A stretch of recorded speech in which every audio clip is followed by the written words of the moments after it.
शंकर के शिवलिंग को बनाने के लिए मिट्टी कहाँ की होना चाहिए, किस जगह पर बनाना चाहिए, मिट्टी में कैसा जल मिलाना चाहिए।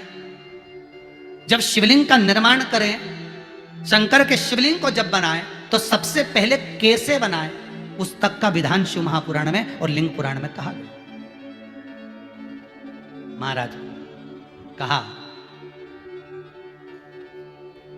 क्यारे की मिट्टी हो, क्यारा मतलब समझिएगा जिस मिट्टी पर कोई गंदगी ना करी गई हो, ऐसी जगह का कोई भाग मिट्टी का लाया जाए जहां कोई गंदगी ना करे। शिव महापुराण की कथा कहती है। देखो पिछले वर्ष के लॉकडाउन से लेकर अभी तक की जो कथाएं आप लोग सुने हैं, उसमें शिवलिंग मट्टी का किस तरह से बनाया जाए और कैसी मट्टी हो और उसमें पानी कैसा मिलाया जाए, कैसा शिवलिंग तैयार करा जाए, उसका विधान वर्णन नहीं कर पाए, परंतु आज कथा निकली है तो उसको सुन।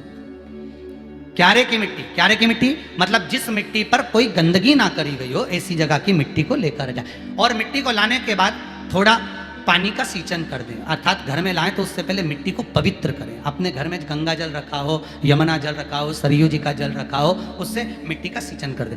मान लो अगर ये जल नहीं भी है तो जल के अंदर थोड़ा सा इत्र डालकर मिट्टी का सींचन करें। अगर इत्र भी नहीं है तो जल के अंदर थोड़ा सा दूध डालकर मिट्टी का सींचन करें। दूध भी नहीं है तो एक बेलपत्री जल के अंदर डालकर उस पानी का सींचन। बेलपत्र भी नहीं है, पीपल का पत्ता डालकर उसका सींचन कर दें। पर मिट्टी पर घर में लाते से ही, ये नहीं कि मिट्टी आज लाए और तुमको शिवलिंग कल बनाना है, तो मिट्टी अगर 1 दिन पहले लाए हो, 2 दिन पहले लाए हो, 4 दिन पहले लाए हो, तो उसी दिन जल का सींचन होना चाहिए। ये नहीं कि जिस दिन बनाएंगे उस दिन सींचन हो।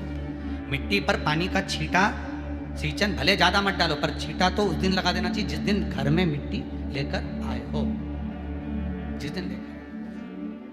फिर भले तुम शिवलिंग 15 दिन बाद बनाओ, 8 दिन बाद बनाओ, 10 दिन बाद बनाओ, 3 दिन बाद बनाओ, पर उस समय पर मिट्टी का सींचन उस समय हो जाना चाहिए।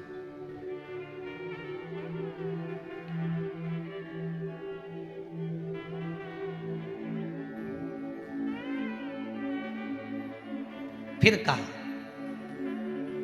जिस दिन शिवलिंग का निर्माण करो उस दिन प्रातः में अगर आप शिवलिंग बना रहे हैं तो ब्रह्म मुहूर्त में मिट्टी को गला दो।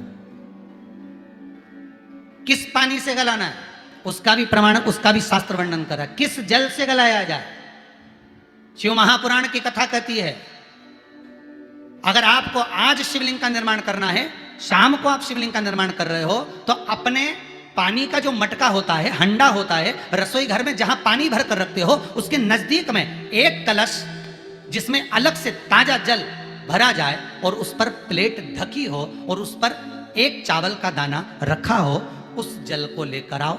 थोड़ी देर रखा रहे, आधा घंटा, 2 घंटा, 3 घंटा, 15 मिनट, 20 मिनट, पर वो पानी वहां रखा होना चाहिए। रसोई घर में अन्नपूर्णा का निवास होता है, परिंदे के पास पितरों का निवास होता है, अन्नपूर्णा पित्र सब रसोई घर के भीतर विराजमान होते हैं। शास्त्र कहता है 33 कौटि देवता एक समय के लिए, एक क्षण के लिए हमारे रसोई घर में प्रवेश करते हैं। इसलिए रसोई घर को तुम पूरे घर को स्वच्छ रखो ना रखो, पूरे घर को तुम साफ रखो ना रखो, पर रसोई घर एकदम क्लीन होना चाहिए, साफ होना चाहिए, स्वच्छ होना चाहिए। आज के जमाने में तो खैर गया, पर पहले जब मिट्टी के चूल्हे होते थे, जब चूल्हा बंद होता था तो उसको गीला कर कर, गोबर को या पानी में उसको गीला कर कर, एक कपड़े को गीला कर कर पूरे चौके को, रसोई घर को पोंछा जाता था। मिट्टी का होता था वो, तो भी उसको पोता लगाते थे, पोंछते।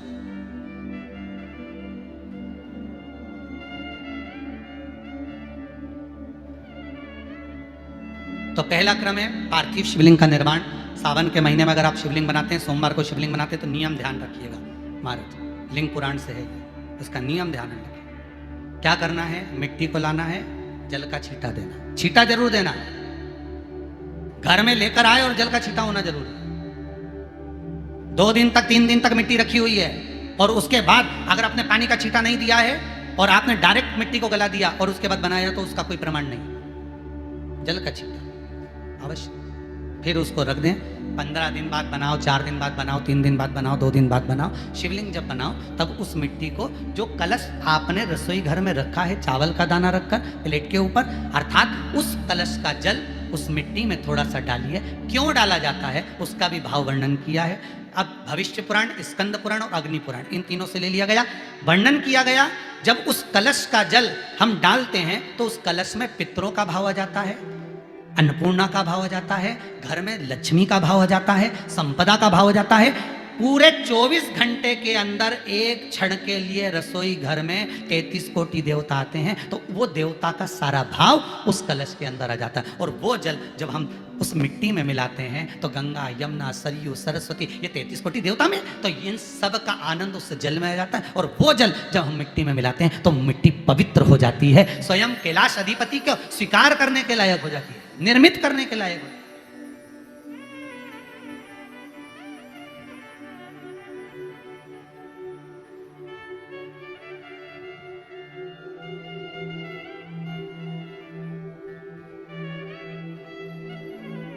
शिवलिंग का निर्माण। अब शिवलिंग का निर्माण कैसे करना? मिट्टी में गला दिया पानी में। सबसे पहले शिवलिंग बनाने से पहले पात्र को, पात्र जो होता है उसके नीचे एक बेलपत्र रखी जाती है। क्या रखना है? एक बेलपत्र।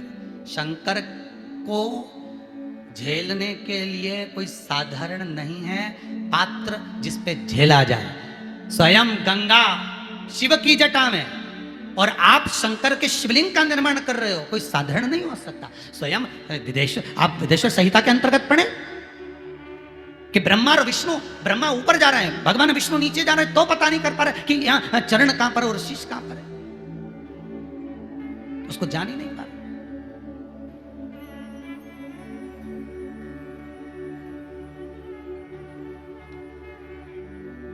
बस एक बेलपत्र,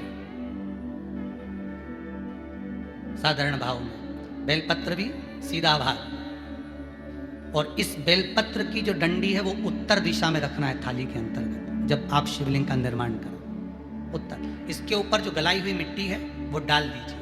और डालने के बाद सबसे पहले शिवलिंग का स्वरूप बनाना है। सबसे पहले नीचे की जलाधारी नहीं बनाना। क्या बनाना है? शिवलिंग का स्वरूप बनाना। बनाने के बाद उसी शिवलिंग के पास में और मिट्टी डाल लीजिए, फिर जलाधारी का निर्माण करें। फिर जलाधारी,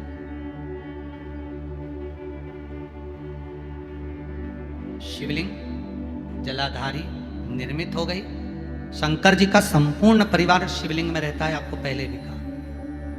भगवान भूत अधिपति भूतेश्वर भगवान शिव का संपूर्ण परिवार शिवलिंग में, पहले भी कथा में कहा, आज फिर आपको वर्णन कर देते हैं। जैसे ये जलाधारी है गोल, ये चरण है, ये शिवलिंग है। ये जो गोल भाग है जहां पर भगवान शंकर का शिवलिंग रखा है, ये पार्वती जी का हस्त कमल है। जहां से पानी नीचे गिर रहा है, इसके राइट भाग में श्री गणेश जी का स्थान, लेफ्ट भाग में श्री कार्तिकेय जी का स्थान। बीच में जो एक मोटी सी लाइन होती है जलाधारी में, वो पार्वती जी के सुंदर पुत्री अशोक सुंदरी का स्थान। शंकर जी के ऊपर जो तिकोनी रखी रहती है, उसके ऊपर से जो जल बूंद बूंद नीचे गिरता है, ये जो पानी बूंद बूंद नीचे गिरता है, या आप कलश से जल चढ़ाते हो या आप श्रृंगी से जल चढ़ाते हो, तो ये जो पानी गिर रहा है, ये शंकर भगवान की 5 पुत्रियां, जया, विषहरा, शामरी बारी, दौतली और देव, ये शंकर जी की 5 बेटी, 5 पुत्री। कार्तिकेय भी है, गणेश भी हैं, अशोक सुंदरी भी है, शंकर जी की 5 बेटियां भी हैं, शंकर भी है और पार्वती भी। अर्थात शिव जी के परिवार में आपको गणेश जी की पूजन अलग करने जाने की जरूरत नहीं पड़ेगी, शंकर के परिवार में पार्वती जी की पूजन अलग करने जाने की जरूरत नहीं पड़ेगी, कार्तिकेय की पूजन अलग जाकर करने की जरूरत नहीं है। शंकर का परिवार शंकर के शिवलिंग के साथ में उस जलाधारी में संपूर्ण परिवार शंकर का विराजमान है। संपूर्ण परिवार, कुछ भी नहीं, संपूर्ण और पूरा परिवार है महाराज। फिर वही बात आई, ध्यान दीजिएगा, जिस व्यक्ति को नींद ना आवे, रात्रि को सोते समय टेबलेट खाने की जरूरत नहीं, शंकर भगवान की 5 पुत्रियों का नाम लीजिए। जया, हाथ में जल लो, पलंग पर बैठो, जल हाथ में लिया, जया आचमन कर लो।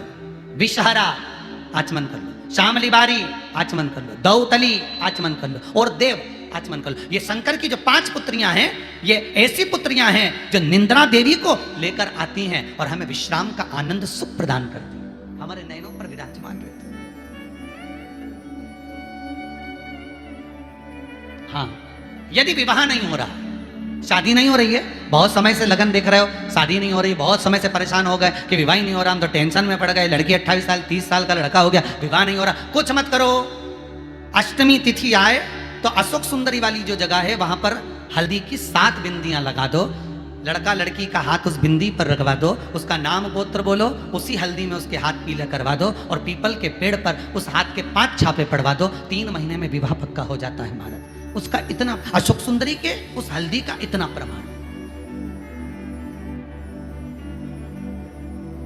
3 माह के अंतर्गत विवाह नक्की हो। इतना इतना प्रमाण है महाराज। भगवान शिव की आराधना का कोई साधारण फल है महाराज।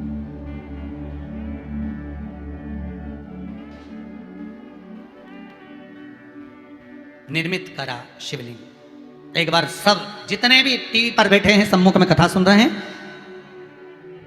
फेसबुक यूट्यूब पर सुन रहे हैं, एक बार साथ में समझें वापिस निर्माण को, शिवलिंग के निर्माण को। मिट्टी लाए, स्वच्छ जगह की, जल का छींटा दिया, रखा। जब शिवलिंग बनाया तो 1 कलश पानी पहले से 2 घंटा, आधा घंटा, 15 मिनट, 20 मिनट पहले उसको रख दिया। उसी पानी से उसको गीला करा। गीला करने के बाद उसका निर्माण सबसे पहले बेलपत्री, बेलपत्री के ऊपर मिट्टी, मिट्टी के ऊपर रखकर शिवलिंग का निर्माण, फिर जलाधारी का, जलाधारी का निर्माण और शिवलिंग का निर्माण पूर्ण होने के बाद में फिर बाबा का सुंदर भाव से आप श्रृंगार करें, अभिषेक करें, पूजन करें। और एक बात याद रखना, पार्थिव शिवलिंग का अगर निर्माण करा है तो आपको वो पार्थिव शिवलिंग को रात्रि होने से पहले विसर्जन होना जरूरी है। हाँ, अगर कोई भी शिवरात्रि का दिन है तो फिर आप पूरी रात रख सकते हो। हरतालिका तीज का दिन है, पूरी रात रख सकते हो। बड़ी तीज है, छोटी तीज है, आप शिवलिंग बनाए हो तो आप पूरी रात रख सकते हो। विशेष कोई उत्सव है, श्रावण का महीना है, पूरी रात रख सकते हो। पर बाकी के समय अगर आप शिवलिंग का निर्माण करें तो उसको सूर्यास्त होने के पहले आप उसको नदी में, जल में, जलाशय में विसर्जन करें। बहुत ध्यान दीजिएगा।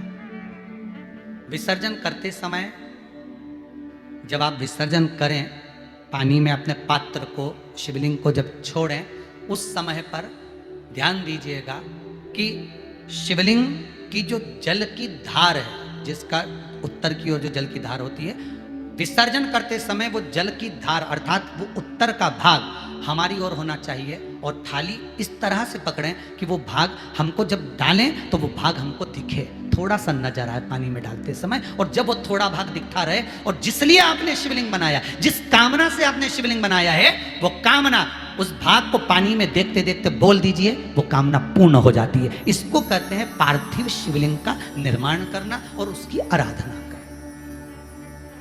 उसकी आराधना कई लोग करते हैं, बना भी लेते हैं, पूजन भी करते हैं, और कई बार कहते हैं हमारा काम नहीं, तो उसमें भगवान का दोष नहीं है, दोष अपना देखो। आप आए नहीं, सुबह हो गई, मेरी पूजा की थाली धरी की धरी रहे, क्यों नहीं आए, किस लिए नहीं, वो हमें देखना।